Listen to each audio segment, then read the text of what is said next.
Meilleure attaque, meilleure défense et leader avec 10 points d'avance sur ses poursuivants, l'équipe de Jürgen Klopp écrase ce début de saison. Jamais une équipe n'avait totalisé autant de points à la trêve depuis 1995 et l'instauration de la victoire à 3 points en Bundesliga. En Europe, seul le Barça a fait mieux, c'est dire, et ironie de l'histoire, c'est à Gelsenkirchen que le Borussia a lancé sa saison après une démonstration 3-1 sur le terrain de son meilleur ennemi.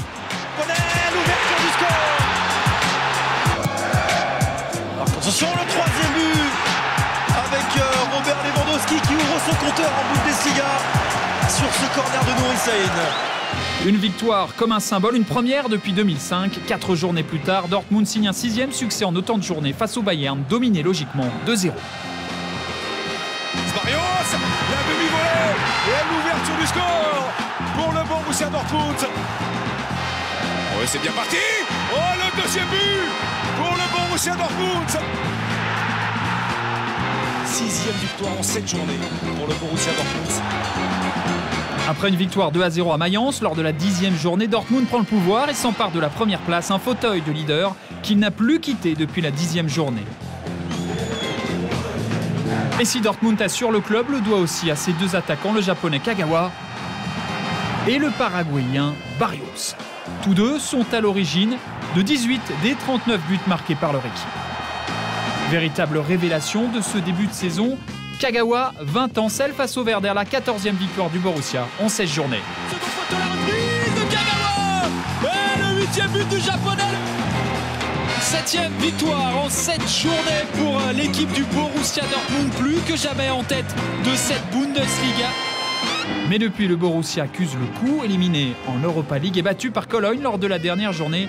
Dortmund semble émoussé, mais ce deuxième revers en championnat n'efface pas le parcours impressionnant d'une équipe plus que jamais en route vers un titre qui lui échappe depuis 2002.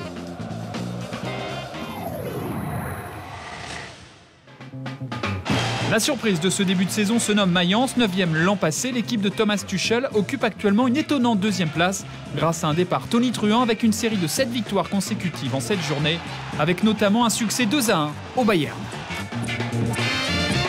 Attention à ce ballon, Lewis Solby dans les 16,50 m.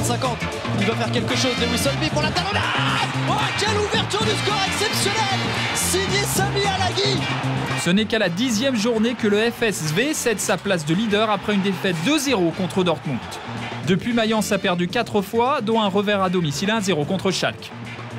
Le but de Farfan, le but de Farfan qui libère Schalke. Mais le club reste accroché à sa 2e place, un classement qu'il doit en partie à son attaquant André Schürrle. L'international allemand a marqué 9 buts, dont un doublé lors de la dernière journée contre St. Pauli. Ajoutez à cela le talent du Tunisien Sami Alagui et le sens du jeu de Lewis Solby, 3e meilleur passeur de Bundesliga avec 6 passes décisives. Et Mayence peut espérer une place européenne en fin de saison, de quoi faire tourner un peu plus la tête de ses supporters.